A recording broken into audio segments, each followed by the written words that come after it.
Welcome back to Off Ball Takes. This is your host, Sharby Laws, and this is my co-host, Christopher Wells. We appreciate all the support and the recent content. We do have comments on our short regarding the Team USA exhibition games to read out. So one of them is from @Jason Pelletier 8066 on YouTube. He said, let's hope they take it more serious when it counts. Yeah, I think the point of the exhibition games is to find the right lineups for certain situations, the chemistry building, and preview a bit of dominance, I guess. So, I think we'll see them have like a stronger mindset once the games kick off. I mean, again, the point of exhibition is kind of to, test everything and tune up everything to make sure that everybody kind of gets experience playing together, knowing how to play together, the right combinations of lineups and schemes. So, it's looked, I think, a little bit clunkier than you would have liked to have seen, but again, this is the first time these guys have played, alongside one another, in pretty much ever, right? Like obviously, I guess some of these guys have played together in the All-Star game, but Olympics is a little bit different, and you're going against, other teams where, a lot of these national teams are the same guys, year in, year out. So they already have a ton of chemistry involved, and we've already seen, like, you need to build chemistry. So hopefully, the talent combined with the smarts, can kind of make up for the chemistry they don't have. We'll see, but it should be fun either way. Yeah. Before we do get started, please don't forget to like and subscribe and follow us on Instagram and TikTok at the OBT Podcast for more content and updates.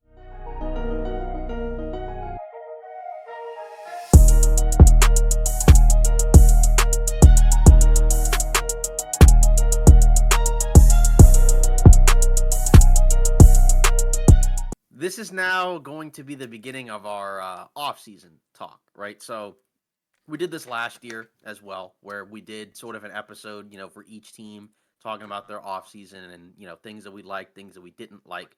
And also kind of like what our expectations, are with these teams. So, we're gonna, kick it off with the Boston Celtics, right? So that's the reigning NBA champions, right? And obviously, not like the most, I guess, I don't know, not like the most active offseason, I guess, mainly from the perspective of it's a lot of this, what you would expect, right? No real surprises, running it back. Although, you did have the team governor, right? It sounds like he's going to sell the team. So that is a big deal, obviously. Once you get into a few seasons from now, right? Because you would expect at a certain point, maybe there's a smaller window for this team, and then after a couple of years, they may have to break it up for one reason or another, the second apron and things like that. But obviously the main focus right now would be on this, this offseason, right? So last year they went 64-18, right? Best in the NBA, best in the Eastern Conference, right? One of the best teams on both, the best team basically on both ends of the floor, right? Pretty much dominated the entire postseason, right? Made those big trades last year where they acquired Kristaps Porzingis, Drew Holiday, never looked back, right? So not really a lot of drama for that season, right? This time around, it's a little bit different, right? Obviously, like I mentioned, they ran it back, with all their guys, right? Tatum's got his extension. Derek White's got his extension, right? Holiday got his extension before the playoffs. I think Porzingis signed it last offseason.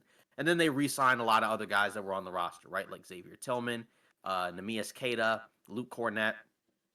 It's going to be a little bit different this year, obviously, right? Because at the end of last season, right, Porzingis, he had to have surgery, right? So he's going to be out for a while, right? Presumably, I know they said, I think at the time he got it, which was at the end of June, he's supposed to be out for anywhere between 4 to 6 months, which, that probably means he's not coming back until at the earliest January. Because I think a lot of times you kind of just have to assume, that these guys are going to take a little bit longer to come back, right, than normally what is being reported. And, obviously that's also a guy that's had kind of a shaky injury history anyways. So they're going to have to probably, well, no, not probably, they will, have to, they're going to have to kind of run the table without him for a good chunk of the season, which again, their record without him was pretty good last year anyways, right? Like they won, I think he missed 30 something games. And I mean, they won like 60-70% of the games he was out, right? So, it's not that it's a problem without him. It's just obviously it puts more strain on everyone else, right? Because obviously, and that's kind of the tough part of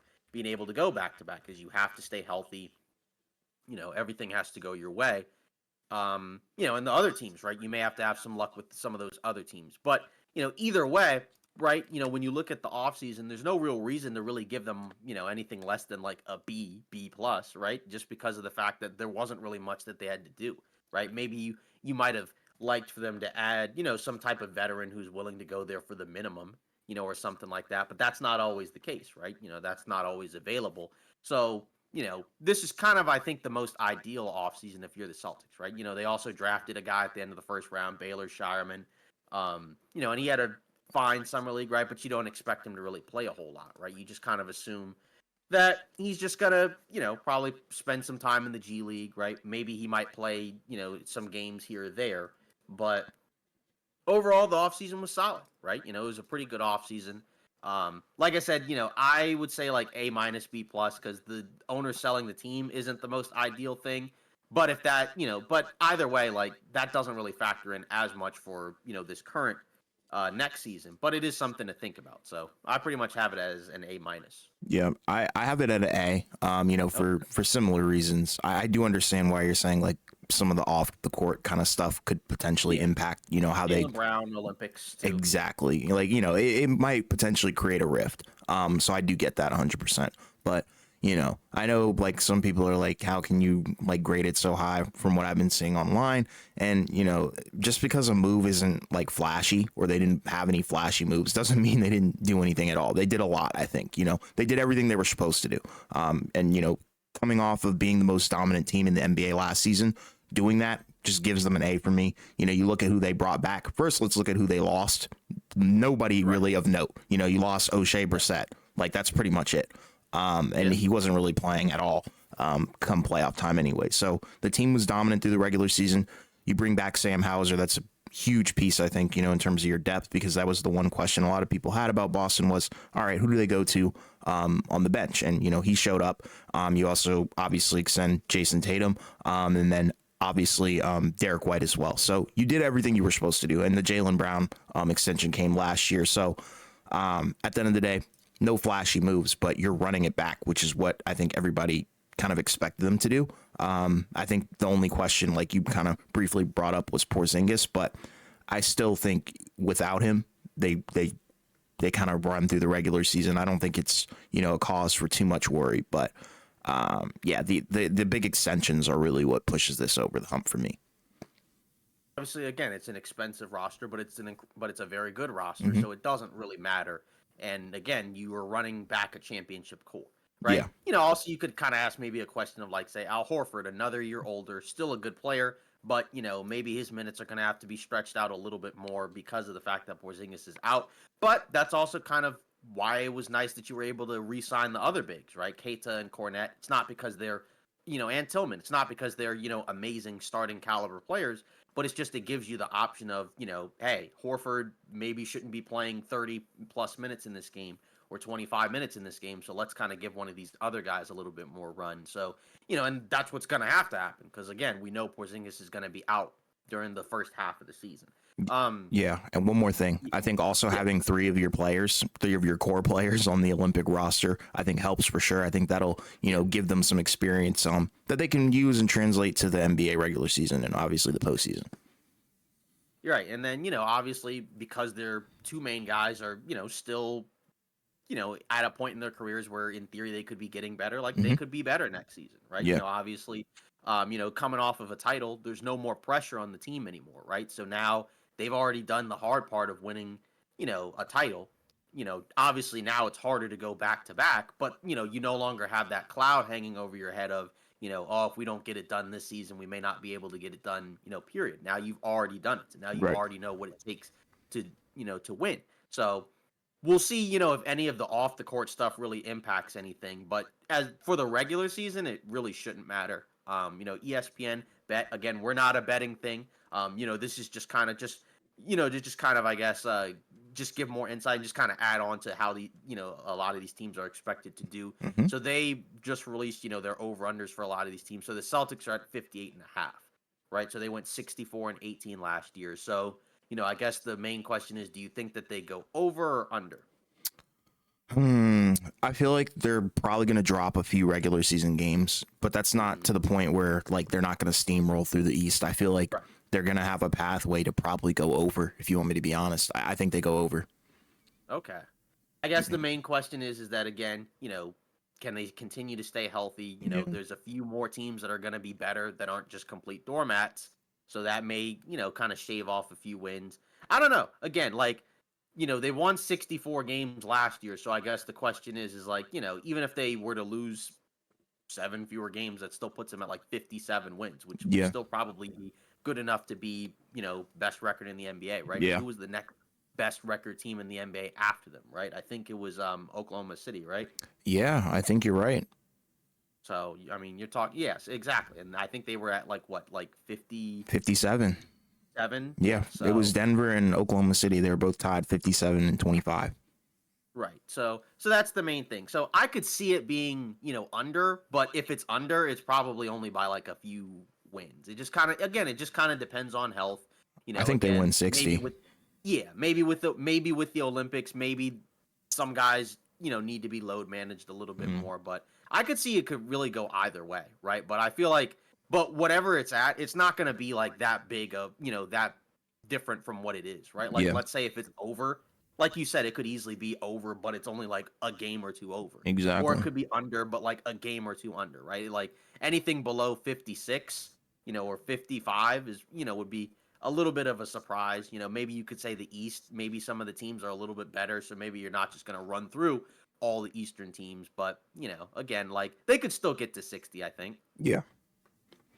So, but yeah, so obviously, again, the Celtics. There's not a whole lot to really say, just in regards to again, like they won the title, they ran it back. Now that the main question is, can they do it again? And I think they can do it again. It's going to be harder, but we know the roster is good enough. We know the guys at the top, especially, are more than capable and equipped to handle a title run. It just again, it comes down to staying healthy, and any of the other teams in the East, do they kind of, catch people by surprise and, maybe a team ends up doing better than expected. But they should still probably be, I think, the favorites to come out of the East, right? Maybe not as massive of a favorite as before because there are some teams below them that are better now, but I think they're still the favorites. Yeah, with all the I talent, think, with all the money that they put into this team, and I called it that early in the playoffs. Like it's a super team. I think the expectation for them should be championship or bust. If you want me to be honest. yeah, because that's really the main thing is that again, I think some of the teams below them got better, but not enough for Boston to not be considered the favorite. But Sure. again, I think it'll be I think it may be a little bit tougher just because I think the East is better. But again, would it shock me if they came out of the East? Like, no, it wouldn't, Yeah. because I think some of those other teams, even though they got better, they still have something that they're gonna have to prove. Yeah. What they're capable of, because the Hmm. Celtics had to do that too, and now they've proven that they're more than capable of being a championship contender, Right. which we kind of already knew, but obviously you still have to win, to ultimately, kind of shut down all the doubt. Yeah. On paper, nothing's really changed. I just want to see them continue to execute. Because like you said, the key is like teams like New York, Orlando, I guess, Philly, Right. obviously, Milwaukee potentially, Yeah. if they're healthy throughout the season. They're teams to watch out Yeah. for sure. Like I feel like there is a possibility where they can get like spoiled in the playoffs. You know what I mean? Yeah, exactly. Yeah, and that's my point. Is like I don't think they're as big, as massive favorites in the East as they were before, Hmm. but they should still be the favorites. Yeah. Is my point. Yep. Which is surprise, surprise, not really a shocker. Right. Yeah. Next up, right? So obviously, you're watching this on Friday. On Sunday, right? Team USA, right, goes through its first, real game that actually counts, right, on the quest for, the gold medal in the 2024 Paris, Summer Olympics, right? Hmm. So their first matchup is going to be against Serbia, right? That's at 11:15, a.m., right? On Sunday, Yeah. right? And obviously that's the team led by Nikola Jokic, right? Not like a ton of other NBA talent on there, but again, like we know they have the chemistry. Obviously, Jokic is awesome. So, I guess the main question is, what do we expect? Because obviously, Team USA, they were undefeated in their exhibition games, but it's been a little bit shaky at times, right? Like, in some of the games, they were, I think, a little bit more competitive than you would have expected, right? They were 43.5 point favorites against South Sudan, and they, won by one basically right at the Right. end, right? I think they were considerable favorites over Germany, right? And they just kind of, barely pulled it out at the end. They still have the talent, and obviously you're kind of waiting for Durant to come back. I think that will probably, assuming he's healthy, that should probably help as well. And kind of allow certain lineups and schemes and just offense and defense to make a little bit more sense. But there's still some other concerns, right? Because still the chemistry isn't always quite there, right? Embiid still doesn't look like he's in the best of shape. So, but either way, what are you expecting to see in this first game? Do you kind of expect that they're going to be able to kind of put the concerns to bed about all the questions that everybody's had, or is it kind of more of the same where maybe it's kind of a competitive game for a while and then they pull it out? Because again, they blew out Serbia the last time they played an exhibition, right? Because this isn't the best team that they could play, but either way, what is your expectation? Yeah, I don't really expect a crazy blowout or anything like that, but I expect them to win by a decent amount. I think this is going to be a competitive game, not the blowout like it was in the exhibition, just because I don't see that happening twice. I think Jokic is going to have a monster game, but it doesn't matter because as long as the other guys for Team USA, like mainly the second unit, as long as they're dominant and kind of keep the pressure, and really don't let the Serbian team try and heal up that wound that the first unit is going to cause them. Because I feel like if the second unit fails, then Team USA is in trouble 100%. Because I think the first unit has the leeway to kind of not necessarily take their foot off the gas, but maybe not play to perfection. But I feel like that second unit, they have to be on point. So I'm expecting Team USA to win, probably by like 10, 15 points. Like I said, not a blowout, but yeah, I'm also expecting big things from a guy like Anthony Davis, Bam Adebayo. I'm expecting a lot from the front court, if you want me to be honest. And obviously, probably Ant-Man. I'm expecting Ant-Man to have a monster game, but it wouldn't surprise me if like Braun or, if KD's back, KD has a monster game. If anybody's really liable to go off against Serbia, I feel like. Right. Yeah. And like you said, the front court is kind of the key, right? Because, obviously you have, guys trying to contain Jokic, and then you have, other guys kind of trying to contain, the penetration by everyone else, right? Mm-hmm. So say like, when we watched AD and Bam, right, in the last time they played Serbia, right? Like you had AD, shut down the paint where he had multiple blocks in the game, right? And even in possessions where he didn't have blocks, he was altering shots where, guys had to kind of adjust and kind of think about how they were going to go up, right? And kind of at the last second change, what they were going to do. So that takes, so that makes a lot of the shots at the rim tougher. So, Sure. So I think we're kind of in agreement where, again, we're not expecting a blowout, but we're expecting probably a more tight version of the team. I think you're probably also going to see a scenario where I think the rotation is going to be shortened a little bit, where I think there's going to be some guys that probably don't play. I guess the main question is, who isn't playing? Because I guess, well, first off, do we expect Durant to play? I don't know. It's a tough call. I'm Okay. probably going to say no, Okay. just because he didn't play in a single exhibition game. They might just save him for when they really technically, I guess, need him. So maybe a later matchup. Like I feel like they're confident enough that they can beat Serbia by a considerable amount where you don't really 'Cause he need was KD. practicing, I think, Yeah. right? Yeah. Yeah, he Yeah. got dunked on in practice today, if I'm not mistaken. Right. Yeah. So I'm assuming, yeah. So if he's practicing, he's probably, worst case scenario, close to playing. But, Right. Assuming he doesn't play, right? What do we expect? I guess they're probably going to stick with the lineup that they've had, right? Where it's like Steph, Booker, Mm-hmm. Holiday, LeBron, and Embiid, right? But I guess the question is, whose minutes are probably going to get cut? Halliburton. And that's no shade to him because I think what he's been able Right. to do in the Olympic exhibition games has been pretty cool. Like I feel like he shut down the haters because a lot of people were like he doesn't belong. You need Brunson or Kyrie Irving over him. But I feel like he's going to be like their last resort kind of guy. And like I said, that's no knock on his game because he adds so much. But I feel like it's all really situational. But if we're talking Serbia, yeah, I'd probably have to go with Halliburton because I feel like you probably would want to play D White a little bit more than Halliburton just because of what he brings on the defensive end. Yeah, I could see that. And again, like you said, it could easily just be situational, right? Yeah. And I think that's kind of one of the dangers of if you have a bunch of really good players on the team, right? Where that's kind of why, like the end of the bench, where it's like, oh, it's not Jalen Brown, it's Derek White, or somebody like that, where because there gets to a point where you're not playing all 12 guys, Right. right? There's somebody that's gonna be sitting, and it's one thing if it's like a younger guy, right? Like let's say if we're talking about like a first, second year guy like they used to have, like a college player or two, on the teams. Like Right. AD was on the team back in 2012, right? Yeah. But he's not going to complain if he doesn't play a whole lot, right? Because, he's, of the guys there, he'd be, the quote unquote worst of the best, right? Sure. But, let's say, if it's like a Jaylen Brown who doesn't play, right? Or, some other guy, let's say it's like, Edwards or something. Not that he wouldn't play, but you know what I mean? Like when Mm-hmm. you have this much talent on the team and somebody doesn't play, somebody probably wouldn't be happy about that, right? Maybe they're not public about it, but I don't think they would love, that, hey, I'm one of the best players in the league and I'm not getting minutes, Yeah. on this team.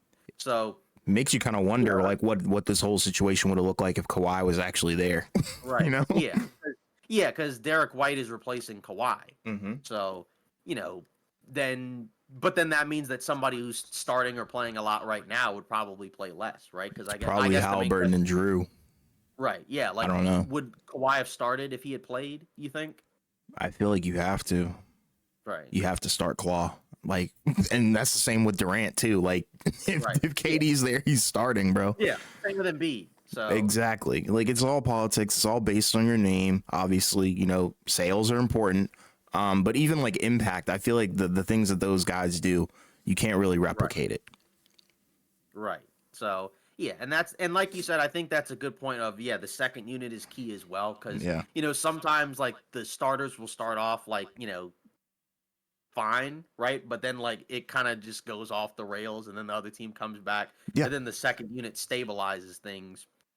And then eventually like, the starting unit might close it out. So like you said, where it can get into trouble is if the second unit doesn't play very well, because then that means you're relying on the older guys, right, to kind of probably, do a little bit more than they probably need to. Yeah. Right. But, then in theory, also like if everybody plays well, then it shouldn't really matter. So Yeah, but like for me, I feel like the second unit's lethality is dangerous, bro. Because that Bam AD combo is that's tough. The second unit's the cheat code because that's where you have, like you said, all of the front court defense and rebounding and versatility, which you don't have, in the starting five. Like even if you slid Durant in there and it's like LeBron, Embiid, and Durant, right? Well, assuming whoever's at the four, regardless of if it's LeBron or Durant. That plus Embiid isn't the same as Bam and AD because those guys are just more versatile, defensively. So, exactly. And their defense is going to win them these games because I feel like offensively, they're cool, but I feel like every team offensively in the Olympics can probably keep up with Team USA. It's just the defense is where they're going to shine. So, and again, I'm with you where I expect probably a more competitive game than the one from last time, but I still expect Team USA to win because I don't think this is the best team that they're going to face anyway. No. I'm hyped for France, if you want me to be honest. I'm hyped for France, and, whoever else comes their way. Yeah, I think their first three games, it's Serbia, then it's South Sudan, and then it's Puerto Rico. Yeah, because they're in what, Group C, right? Is it C? Yeah, okay. Yeah, it's C. Okay. Yeah, so, now, after that, we got some interesting stuff, with this NBA, TV deal, right? So the NBA, they officially announced, a new national television coverage plan, right? This is from Tim Bontemps of ESPN. A lot of weird stuff, right? Where, Warner Brothers Discovery, right? They apparently, the NBA was saying that, they didn't match, and then Warner Brothers is saying we did match, so a lot of weird back and forth there. We'll see what happens with that if there's, lawsuits or anything. But, the other piece of the deal, right, is Disney, Comcast, Amazon. They're going to have all of the televised games, starting 2 seasons from now. So the 25-26 season through the 35-36 season. So that's an 11-year agreement worth about $76 billion, right? So, by the time we get closer to the end of that deal, you're going to have probably some salary cap increases. We're probably going to have expansion teams. So it's a pretty big deal, no pun intended. But also there's, some other aspects where that means we're going to have more games on some of the streaming services, right? Where it's going to get split up, right? Like the NBC games will probably be on Peacock, right? You'll have the ESPN games, right? You'll have the games on Amazon Prime Video or whatever it is, right? Like with Thursday Night Football. So a lot of, weird stuff there, right? I think the NBA said that NBC Universal would air up to 100 games. Disney will have 80, and then Amazon will have 66. So, that's pretty wild. Yeah, and you want to know what's funny? Because I feel like, here's my take on it. I'm not a fan of it at all. 100%. Okay. But when you look at the numbers and the payout that's that it's involved here, it's a necessity because it's going to allow the league to continue to pay their talent, all that stuff. So I get it. That's what it is. It's a money thing. But my God, like I can remember it's eerily similar to like what happened with football when Amazon got the rights for the Thursday night football. Like everybody hates it. Like the presentation is good, but it's just it's so weird. It feels weird to have to go to Amazon Prime to watch a game and pay for it extra outside of whatever thing you're freaking using, like your cable or ESPN Plus, whatever you're using. And then Peacock as well. I remember with the NFL they did some. I think it was a playoff game. I think it was like one of the wild card games or something like that on Peacock, and it wasn't really nationally televised unless you had like NFL Network, and people were outraged. So I think it's going to cause a. I know it's the worst thing. It's so inaccessible. It's not really user friendly in my opinion. So I get it. Like I don't have a problem with ESPN. I don't have a problem with NBC, the channel and like the cable stuff. But once you get into like the streaming apps like Peacock and Amazon Prime, it's like I don't know how I feel about that. But it is what it is, but it is kind of intriguing. I feel like with NBC to kind of see them, enter the fold because they're in the football space. So I feel like, them putting out money shows you that it's a marketable product, and we're trending kind of back in the right direction where the NBA regular season could potentially become a little bit more entertaining than in previous years. Right. Yeah, and what do you think also about the lawsuit potentially? There's no lawsuit right now. I want to make that clear, right? But just obviously, it seems like that there could be something headed there, right? Because Warner Brothers Discovery, they're saying that, I guess they're kind of basically disagreeing, with what the NBA has put out, and the NBA has disagreed with what Warner Brothers Discovery has put out, right? So, according to Tim Bontemps, he was saying that feels like as of right now, the situation has three possible outcomes: a full lawsuit where it goes to court and Warner Brothers Discovery fights to get the Amazon offer from the NBA. Maybe there's a settlement, right, where maybe Warner Brothers Discovery, that would be the part that has TNT, is able to kind of remain part of the, new rights deal, or, Warner Brothers walks away, right? He thinks that the walking away part is probably the least likely, considering they said, quote unquote, we will take appropriate action. But, what are your thoughts about that one? Because that one is, kind of just came out of nowhere where, it seemed like TNT was ending and then it seemed like it wasn't. And now it seems like it is. And then they're saying, no, it's not. Just a lot of weird back and forth. Yeah, Like, it's it feels like weird. Warner Brothers may have fumbled it, but I don't really know, to be honest. Yeah, I mean, this seems like rage bait, if you want me to be honest, where it's like, like you just said, they fumbled clearly. Because I feel like a report like that, where it's differing from both sides, just doesn't come out of nowhere like that, if you know what I'm trying to say. Right. So I don't know. I feel like, they're just gonna probably walk away. I think they walk. There's no shot. I don't know, because I feel like they're just not going to be a part of this huge conglomerate of all these places or all these streaming sites and channels. Because like even if you break it down further, like if you look at opening night, that's going to be NBC.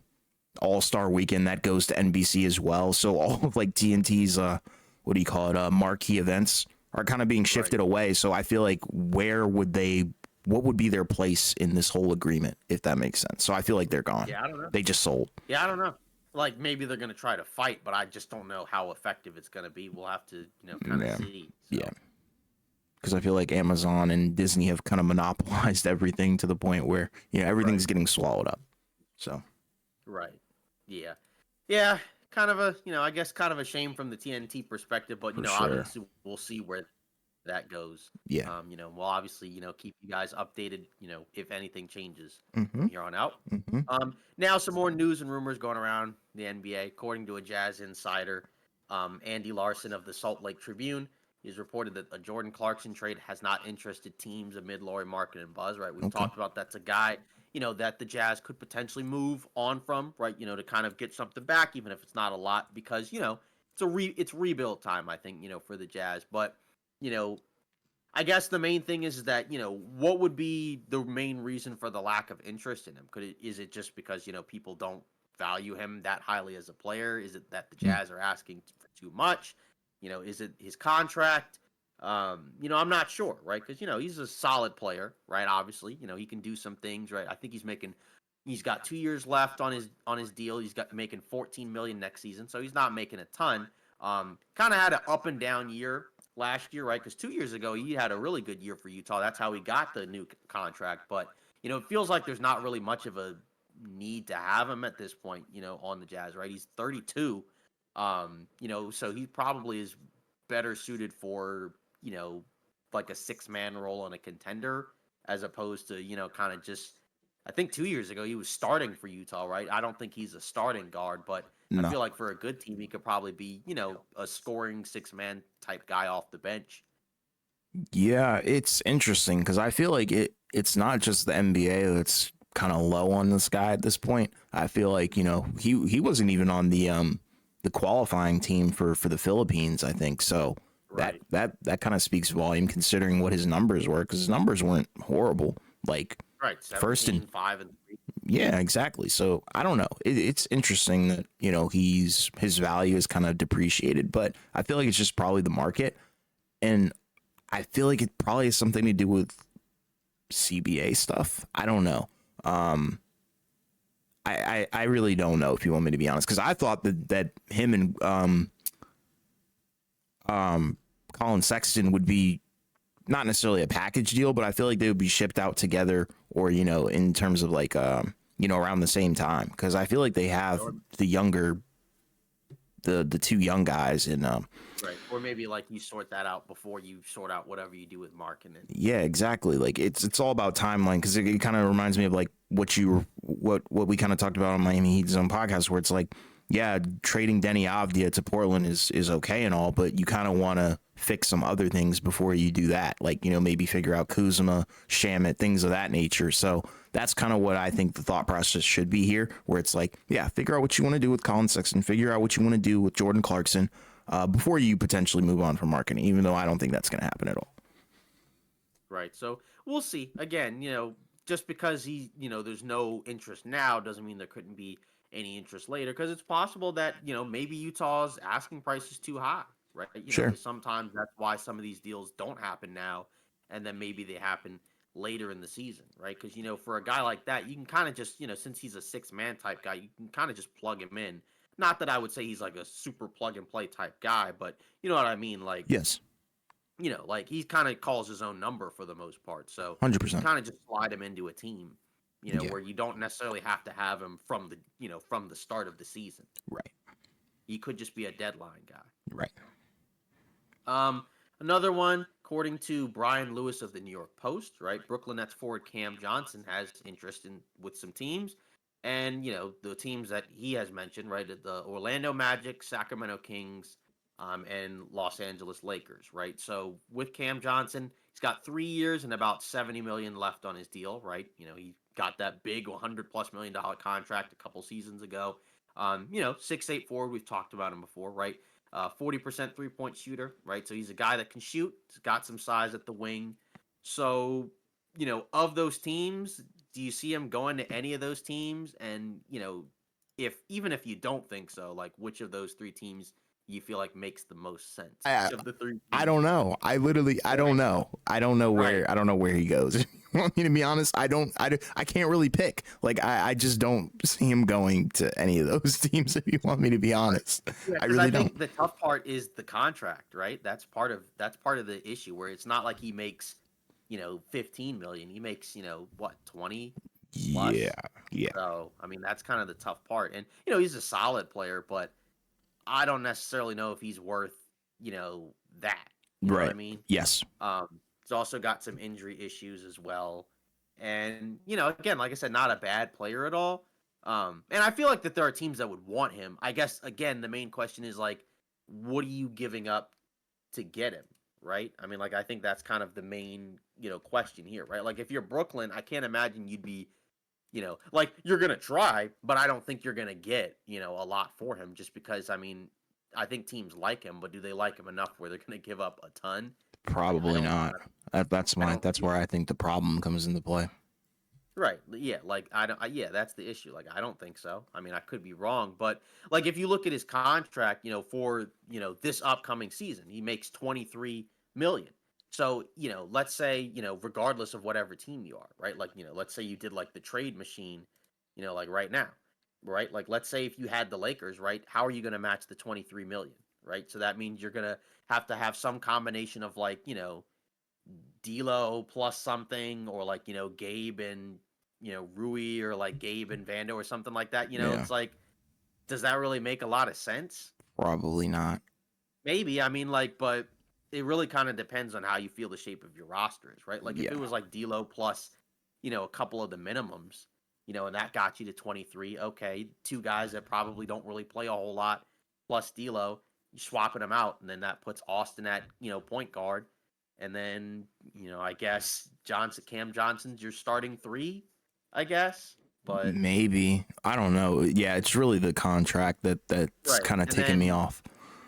right, and then for the Kings, obviously, they made their deal with DeRozan, right? Hmm. So, how does that deal get done, right? Right. I guess that's the type of deal where it's like, is it Kevin Herter plus, you know, somebody else like a Trey Lyles, right? Somebody that they don't really feel like they really need, because the Barnes contract, right? That's obviously been sent out now. So you Yeah. don't have that contract to toss, to trade anymore. But it could be something like that, right? So, but then it's like, I guess, you know, where does Cam Johnson fit into the rotation, right? Because like he's not going to be starting if you trade for him. Not that a $20 million guy has to start, right? It's not like he's making 30 million. I guess the main question is whatever team tries to get him, I don't think is going to. The main point I'm trying to make is that I don't think any of these teams are going to give up like their best package to get him. I think that Exactly. I think a lot of teams would want him, but he's not a guy that's worth like giving up several starting or key type players for, Right. right? Like if it's like one guy plus stuff, or in the case of the Kings, like, Herder plus stuff, then that's not that big of a deal. And then, what was the other team, right? What was the other team? The Orlando Magic, like, that deal, right? How would that be done, right? Is Yeah. that like I something like where it's that like one one of fit their, wise the most, but right? it's not Yeah, he's a realistic. shooter. Yeah, exactly. He's a shooter. And that's a team that doesn't really have a lot of shooting, right? Hmm. They've improved it, they've added some, but you could always use a little bit more, right? And if you did a deal like that, right, I guess, if you're the Magic, that's probably like, you know, one of your guards, I'm going to assume, would probably need to be in the deal. And then you probably would need to include, one of those bigs, right? Right. Yeah. If I Because had to guess, right? Because they do have a lot of guards still. Even with Fultz being out, right? Because you have, your starting guards, right? Suggs, and then probably KCP. Still have Cole Anthony. Still have Anthony Black. Still have Gary Harris. yeah. So any of those guys, even like a Jet Howard as well. Um, so any of those guys could be moved, right? And then, like I Yeah. said, one of those bigs. So that's probably what those deals would look like. It's just again, is it going to be done? That would be my main question. I don't Yeah. I I, don't know, I but don't see he it. could I don't help see the it team. I mean, happening. he started. I mean, not started, but I mean, he played a lot for that Suns team that went to the finals. So it's not like he hasn't been on a quality team before, because again, he's got value. Like I said, I just don't know if a team is going to give up significant stuff to get him. But if you're Yeah. Brooklyn, you're already poised to, you're in a good spot now where like, you got your pick back, so now you can freely tank and do whatever, right? So you Yes. don't have to be like, we're looking for 2 first-round picks for Dorian Finney-Smith. We're looking for 2 first-round picks for Cam Johnson. Like you don't have to worry as much about that anymore. Obviously, like if a team is going to be dumb enough to do it, then you take it. But now, if a team doesn't do that, you don't have to feel like we have to have more back for these guys. Yeah. That makes But 100% sense because he's not yeah, a it bad feels like player. yeah, like I think at this point we can definitely say the contract was an overpay, but he's not a bad player. No, not at all. Yeah, and then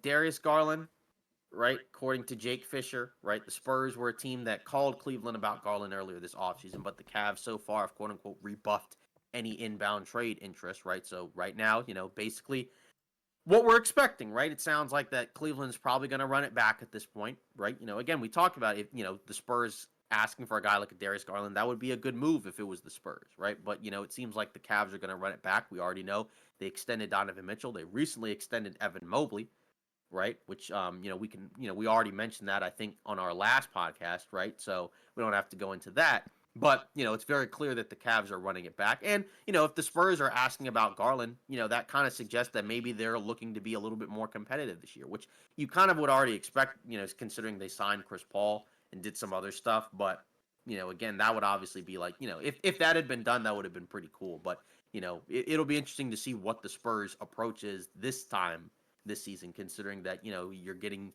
year 2 Wemby, who's already awesome as a rookie, right? That could be a guy that could be, an all-star caliber guy, right, in year 2. Yeah. Right? Maybe like borderline all NBA. Who knows? So that'll be fun, I think. Yeah. From both, from the Spurs perspective, I think the Cavs one, we'll wait and see what it looks like. But either way, I think it's a little bit more clear what the direction of these two teams are right now. Yeah, I stand on this. I don't think Darius Garland and Donovan Mitchell can work out together, especially when it comes to the postseason. Neither of them are great defenders. They're both very small guards, not very small, but smaller guards that are both ball dominant. Because I think with Mitchell, he's an elite scorer, but Garland is a good scorer who can also play make elite. But when you're that kind of archetype of player, I feel like you need the ball in your hands a little bit more. And I just feel like there's not enough room for both those guys on the roster at this point. So and I also think what's up? Yeah. And I also think if you were to make it fit, then you probably would need a different group of guys around them, like mainly at that wing spot. Yes. I think, as we've already talked about, that's the thing they're missing. But when you already have an expensive, all-star caliber backcourt, then an expensive, 4 and 5, there's not much room left, to have like a high-level wing on there. That's how you end up having like a Max Strus or like a Karis LeVert, as your primary or an Isaac Okoro. That's how you get those guys as your primary options for wings. We don't know if Okoro is even going to be back. Maybe he's on a restricted free agency offer, but who knows? Right. And from the Spurs perspective, I loved it. Like I love this idea. Like if we're gonna theory craft Spurs, I feel like Darius Garland is the perfect fit. He can do a lot. He's shifty with the ball. Can shoot as well. So it's not like you're getting a guy who can't shoot at all. And then also pairing that with Stephon Castle would be interesting as well. So it could have worked, but unfortunately we won't be able to get that. And with Wemby, this might be a hot take, but I feel like he might be a top 10 player next year. I think he could be too. Like legitimately top 10 player. Like I don't care what anybody says. Like I feel like, and especially now, I think the roster makes a little bit more. You have more talent on there now. Yeah. Especially from that guard spot, right? Because you added Chris Paul, you drafted Stephon Castle, so that's a better starting point. With your guards than you had last year, right? Where it's basically like just Trey Jones, and that's kind of it from like a playmaking guard perspective. I know Vassell, is kind of a tweener, but he's more like a 2-3. Oh, for sure. Yeah. So spot up 2 for me. Yeah. Andrew Nembhard of the Indiana Pacers, according to Adrian Wojnarowski, signed a 3-year, $59 million extension, right? So that's the max allowed over those 3 years, right?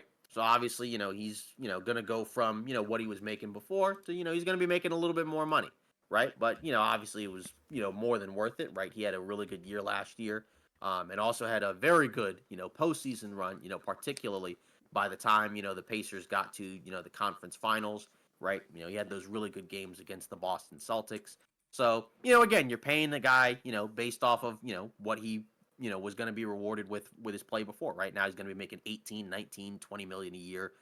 He'll hit the free agency market again in 2028, 2029, right? When he'll be, like 28, 29-ish, right? Mm-hmm. So, again, second round pick, if I'm not mistaken, right? Or end of first round, right? Yeah. Which one? I think it was the 31st pick in 2022. Right.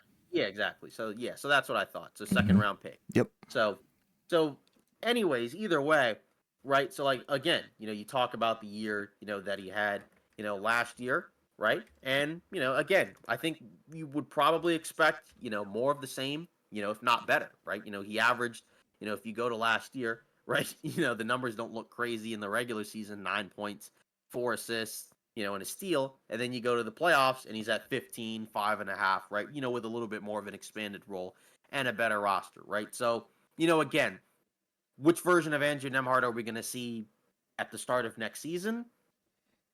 I don't know, right? But, because again, like some of that, some of those numbers were really good, coming off of, Halliburton, since he wasn't 100%. That means Nemhard had to have more of the responsibilities, right? If you start the season with a healthy Halliburton, those numbers may not look quite as crazy, but I think it's very clear that he's a more than impactful guy, on both ends of the floor, for Indiana. And I think, going into year 3, you should expect, another jump from him. And you should expect a jump from other guys on the Pacers roster as well. Yeah, this guy is elite, and I think the Spurs attempting to trade for him as well also kind of speaks volumes on how you should hold this guy in pretty high regard in terms of what he can do. I think he can do a lot with the ball in his hands if given the opportunity. And he can play off the ball too, which is just a matter of the efficiency.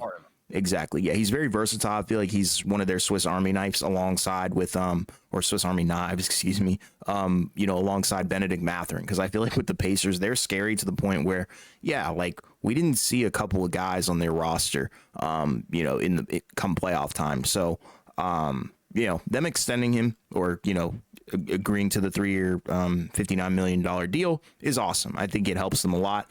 It helps them retain a lot of depth. It's just going to be like, that roster could potentially get expensive if a lot of guys start playing, out the wazoo because they're so deep. But yeah, Nemhard is awesome, and I love it. And he's also playing in the Olympics, so that'll give him some more experience as well. Yeah, exactly. Like you said, in terms of the expenses, for the roster, like, yeah, once you start getting into, next season, right, you're going to have both Halliburton and Siakam making over $40 million a year. Right, Miles Turner is going to be in the last year of his deal, making $20 million. Right, Obi Toppin signed that extension. Right, so he's going to be making like 13, 14 a year. Right, Neesmith's at 11, and then obviously you have the rest of the guys on rookie contracts, and then the year after that, right, that's when you have still have Halliburton and Siakam on max with Obi Toppin. Maybe you re-sign Miles Turner, but then you're also going to have Nemhard at 18, and that's like you said, that's where you're going to start having a much more expensive roster where you may have to start making some tough decisions on, certain guys. Mm-hmm. Right. So, we'll see. But either way, yeah, that was a no-brainer to extend him. Yeah. Because, now you don't have to worry about, is a team going to match his contract or something like that. He's only 24. Like, again, yeah, exactly. And again, worst case scenario, he's, that's, you can put that in a trade package, but, you don't have to worry about any rumors with him now. Yeah, exactly. In terms of him walking. Right. Another extension, but this time from the coach perspective, Tom Thibodeau, right, for the Knicks, right, 3-year contract extension through the 27-28 season, right? Obviously, he was hired, right before the 2020-2021 season, right? You had Fizdale before him, and I think he was fired, and you had Mike Miller, right? I think he was like interim coach or whatever. Mm-hmm. And then he came in, right, and the Knicks had a really good first year with him. Then they got, bounced in the first round. Then they missed the playoffs the following season, right? Then they got Jalen Brunson. Everything's changed. We've already talked about that, a ton where, Brunson and, the camp around him, right, have kind of helped change the culture of the Knicks team. Right now, they're in a really good spot, right? They obviously added Mikal Bridges. And, obviously there's concerns about, his style of coaching in terms of the minutes, right? Guys, having to play a ton, guys having to get fatigued. But again, there's no real reason to get rid of him, right? Because, this is the best that the Knicks have been, in quite some time, right? Like, they hadn't been to the second round, in over a decade. And, certainly back-to-back second-round trips hasn't happened in probably like 20 years or whatever. So, this was really a no-brainer. And now you don't really have any, weird questions lingering over this Knicks team, right? Because obviously you also gave Brunson an extension. I'm going to assume whenever they can, Bridges will probably get one, right? Hart's already been extended. You signed DiVincenzo last year, so he's already on a long-term deal. Then you just have to figure out what you're going to do with your bigs pretty much after that. Yeah, I mean, this is a no-brainer extension. I know a lot of people aren't high, like you talked about on his coaching style. I don't give a crap about that. He led them to the playoffs in 3 of his 4 seasons as the head coach. And then last year was, an amazing year for them statistically. And obviously, them in the playoffs as well. Just couldn't stay healthy. But, top 10 in both offensive and defensive efficiency last season. So, elite. And yeah, he's a culture builder, They built this kind of hard knocks culture before Brunson even got there. Brunson was just the missing piece and the catalyst to get them over the hump. So Yeah. it makes no sense to even really fathom moving on from him unless they have like a historic meltdown because he doesn't know, somehow forgets how to coach, because I feel like he's a pretty dang good coach. Yeah. And then finally, last but not least, a couple of quick minimum contract free agent signings. You had Reggie Jackson get bought out by Charlotte, Mm-hmm. and he went to Philly, Mm-hmm. right? So, obviously now you're gonna assume he's gonna be the other backup guard, right? Behind Maxey, right? You're gonna have Lowry, you're also gonna have Reggie Jackson, older guys, but guys that we saw, in limited minutes can still contribute, to teams. So, it's a solid signing for Philly on a minimum contract. Yeah, I mean, he's a vet. We've seen him kind of appear in the playoffs a little bit, but Yeah. I think just adding a veteran helps Philadelphia, especially considering Yeah. the magical offseason that they had as well. So Yeah, and then the Dallas Mavericks, they signed Spencer Dinwiddie, right? He's gonna rejoin Luca in Dallas, right? He was there, at that, when that team made that deal a couple deadlines ago, right? I think it was 3 deadlines ago, right? Where Porzingis was moved to Washington. Then Dinwiddie's the backup God. guard, and that team went to the conference finals. Obviously, he's going to be playing a little bit of a different role now, right? Because he's not quite the same player as he was before. But again, you're on a team that just went to the NBA Finals, right? So probably, a better team than the team you were just on a year ago.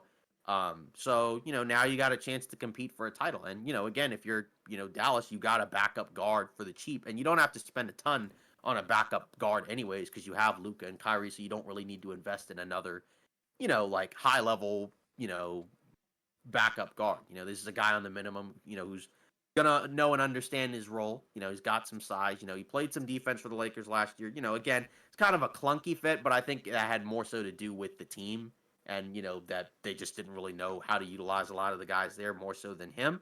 But either way, it's a very low risk move, right? Because again, minimum contract, and it's a guy that's already been there. So presumably they're gonna know how to get the best out of him. Whatever that is. yeah, I'm curious to see him be reunited with Luka Doncic.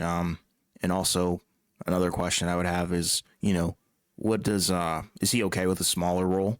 Because I feel like he's going to be, well, obviously he's going to be a backup. And what does the roster rotation look like as well? Does that mean Jaden Hardy gets moved? Does Dante Exum get moved or something like that? Like, who knows? But nonetheless, if you're Dallas, I think it's a pretty good move because it does add depth. I just don't think it's like game changing, but it is a good Right. move nonetheless. Yeah, exactly. And it's interesting because again, there were lots of just, rumors about, he could wait, to re-sign with the Lakers, but they haven't made any moves to clear up roster spots, and he wasn't going to keep waiting. So now he's going, as I mentioned, back to Dallas where he Yeah. had already played before, and it was interesting because when he got bought out, at the deadline last year, right? It was reported that he was kind of trying to choose between Dallas and the Lakers, right? And now he in the span of a few months, he gets to play for, both teams. Yeah. Pretty cool. Yeah. That wraps up another episode of Off Ball Takes. Just as a quick reminder, we are going to be doing a live stream, following, the Team USA game Sunday against Serbia, right? So, come out and join us, and discuss. It's been a while since we've done a live stream, so we always appreciate talking to everybody who's there. It's always a fun time. And again, always comment and like and subscribe on our videos. If you leave a comment, we'll read it at the beginning of the video. Again, thanks to everybody who's already helped us, get past our goal of 100 subs. Our next goal is 500 subscribers. So hopefully, everybody can subscribe, and help out, the channel as well. So we appreciate all the support, and we'll see you either in the next live stream or next episode.